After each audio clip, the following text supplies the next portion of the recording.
ଆଜ୍ଞା କାହାକୁ ଭରସା ଦେଇକି କାହାର ଭରସାକୁ ଭାଙ୍ଗନ୍ତୁ। ଅନେକ ଲୋକଙ୍କୁ ମୁଁ ଦେଖୁଛି ଅଫିସିଆଲ ଜବ୍ କରନ୍ତୁ ଯେକୌଣସି ଜାଗାରେ ଜଣଙ୍କୁ ଗୋଟେ କଥା ଦେଇ ଦେଉଛନ୍ତି ନିଶ୍ଚିତ ଭରସା, ହଁ ମୁଁ କରେଇଦେବି ନିହାତି ଭାବରେ।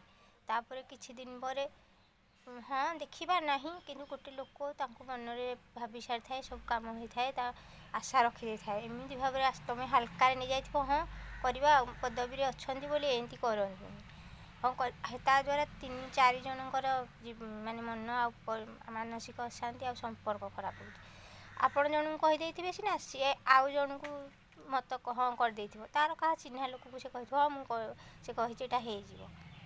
ସିଏ 2 ଜଣଙ୍କ ଭିତରେ ମତାନ୍ତର ରହିବ, କାରଣ ବିଶ୍ୱାସ ଭରସା ଭାଙ୍ଗିଦେଲେ ଆଉ ଜଣେ ମଝିରେ ବଳି ପଡ଼ିଗଲା। ତୁମେ ତା ବିଶ୍ୱାସ ଭରସା ଭାଙ୍ଗିଲ, କିନ୍ତୁ ଆଉ ଜଣେ ଲୋକ ତାକୁ ସେ ଯାହାକୁ କହିଥିବେ ସିଏ କହିବେ କି ମୋ ବିଶ୍ୱାସ ଭରସା ସେ ଭାଙ୍ଗିଲା।